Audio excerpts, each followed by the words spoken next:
All right, I just wanted to give a little bit of an update on my Bible reading. This is the fifth time going through the Bible right now, and I feel like I'm a little bit behind and still sticking with the goal of reading a couple of hours a day. And I thought it's important to share this because sometimes people might be going through the Bible and then sitting back and going, this is impossible. There's no way I'm going to be able to get through the Bible in 30 days, let alone 60 days or whatever, or 60 days, let alone 30 days. So my goal is to try and get through it in 30 days. It might take me a little bit longer, but as mentioned in another video, it takes me an average of about between 40 and 60 days to do it if I don't read any other books. And as you know, I've been also doing a book review on stakeholder capitalism, so I reread that one. I've also read the book of Revelation a couple of times as well, 3 or 4 times, and the book of Daniel a few times. What else have I read? I've also done a deep dive because I'm also doing a series on the book of Revelation. So every time you go off the beaten path, if you will, you're not going to get through the Bible as fast as you normally would, which would be, like I said, the goal of getting through the Bible in 30 days. I just wanted to share with you my progress, where I'm at right now. This is day 20. So, for example, I started June 28th, started my 5th pass of the Bible, started in the book of Acts on July 17th. So this is what I have read so far. Acts, Romans, 1st, 2nd Corinthians, Galatians, Ephesians, Philippians, 1st, 2nd Thessalonians, 1st, 2nd Timothy, Titus, Philemon, Hebrews, Revelation, Genesis, Exodus, Leviticus, Numbers, and I just finished the book of Numbers. So now, perhaps tonight, I will start on the book of Deuteronomy, if not for sure tomorrow morning. I just have a men's Bible study tonight. So this has been 20 days. So 20 days, basically, what is that, 19, 20 books of the Bible. So not too bad. So let's just have a look over here. It's not a breathtaking pace by any means. I still have the Gospels to read, and then I'm done the whole New Testament. So like I mentioned, I started June 28th. I've done all of this, Acts, all the way to the end of Hebrews, and then I jumped and did the book of Revelation. I still have these as well. Then I'm done the New Testament. As for the Old Testament, I don't count when I jump and I read other things like that. Like, for example, when I read Daniel or Hosea or Haggai or any of that kind of stuff, I don't count that as my reading. Like, I don't just check that off, because I actually go through it systematically over here. So, for example, I've read Genesis, Exodus, Leviticus, Numbers, and I'm in Deuteronomy. I always read these in order. And then once I'm done Deuteronomy, I will most likely go back over to the New Testament, finish off with James, Peter, and John, and Jude, and then also go into the Gospels. So I might do the Gospels, then this, just depending. And then when I jump back over here, I'm going to be continuing on with Joshua all the way to the end of Esther. And then I might jump back into the New Testament. Maybe then I'll go into these guys here, James, Peter, and John. And then back over to the Old Testament. I skip over Job, Psalms, Ecclesiastes, Song of Solomon. I'll go into Isaiah all the way to the end of Malachi. And then the very last series of books that I read to finish off my reading is Job, Psalms, Proverbs, Ecclesiastes, and Song of Solomon. That's what I wrap it up with. And then I'll jump back into the book of Acts. So that's what's worked for me. And I'm also going on holidays next week. And usually I do a ton of reading when I'm on holidays. So there's a good chance that I can get back on schedule with my Bible reading. That's not to say that I haven't been reading a couple of hours a day. It's just I've been reading outside of my reading schedule, as in, like I said, I read the book of Daniel a bunch of times. I've read Revelation a bunch of times as well. And every once in a while, just for fun, I will also dive into the book of Romans. That's just how I do it. And eventually you will get through the Bible. Let's just say, for the sake of argument, it takes you 60 days.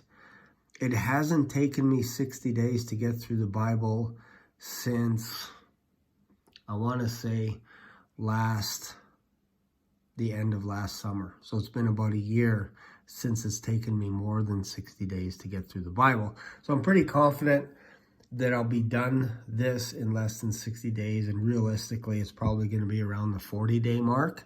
So again, that's not too bad when you consider you're actually going through the entire Bible pretty much every 40 days. And I used to beat myself up for taking a month to get through the book of Proverbs. And I'm like, man, this is going to take forever to get through the book of Proverbs. I don't know if I could do it in one chapter a day. And now I feel a little strange if I don't knock off an entire book within a day or two. Like, for example, Genesis takes about 3 hours to read.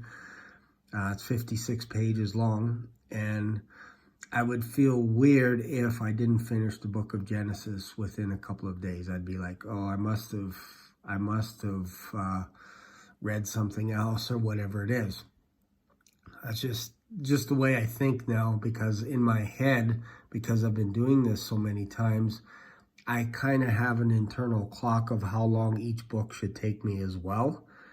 And like I said, with Deuteronomy, I'll probably start it tonight, and I'll be finished it either tomorrow morning or by tomorrow afternoon. I'll be done the book of Deuteronomy. And that's just how it works for me. Start in the evening, finish the book the next day, or start the next morning, finish the book in the evening, that kind of thing. And just take your time.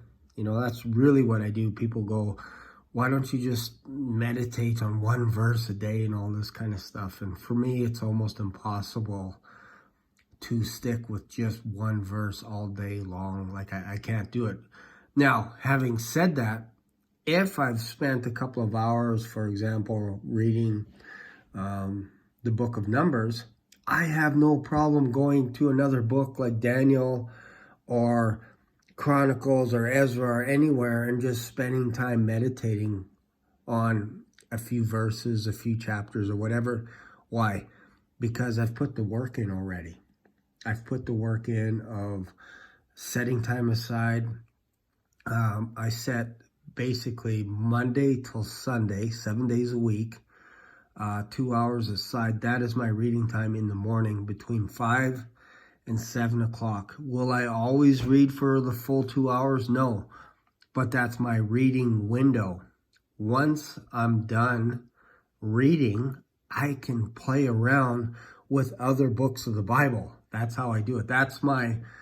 I don't fool around on a morning with my reading schedule. I guess that's the best way to say it. That is my alone time. I don't interrupt it no matter where I go. If I'm on a plane, if I'm traveling to another town, whatever it is, that is my reading time. I get up, I read, and then after that, I can relax, chill, meditate, pray a little bit, whatever, read another book, watch a movie, whatever I want to do, because again, I've put in the time to read.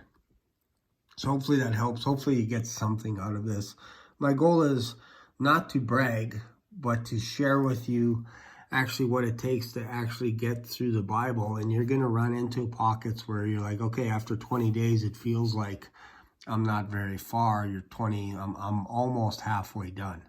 So that's still not bad when you think about it from a perspective of most people read 5 minutes a day. And if you're reading 5 minutes a day, and this is my last point, you're not going to be able to remember the whole Bible. The better way, in my humble opinion, is to blast through the Bible as much as you possibly can And then eventually what will happen is the verses will start sticking. Stories will start sticking and start standing out to you, so that when you're having a conversation with people, all of a sudden they'll mention something in, maybe in Numbers or Leviticus or something, and all of a sudden a story jumps out or a couple of scripture verses jump out, and you may not even know where they come from. They're just there, and you're like, oh man, I know it's in Exodus, tell the story, whatever it is, and then when you look it up, you're like, wow, I was pretty bang on. I just didn't know the chapter or the reference or the verse, but I was pretty close. And the more times you go through the Bible, the more you're storing this information somewhere in your brain for a later date when you're going to need it somewhere down the road, whether that's sharing with someone, witnessing with someone, whatever it is. Like for me, for example, I can literally talk about the Bible all day long with someone. If we're talking about different books of the Bible, whatever it is, I can just go on and on and on and on. And that's what will eventually happen to you after going through the Bible over and over again, is the verses start popping into your head. I don't memorize verses. I don't spend time memorizing verses. I'm not telling you not to. I'm just saying, in order for me to get through the Bible, I don't memorize verses. But that doesn't mean that those verses don't stick. That doesn't mean the chapters don't stick in your head. So hopefully this makes sense. Anyways, if you got something out of this, let me know in the comments. Feel free to share your story of, what it takes to get through the Bible and all this kind of stuff.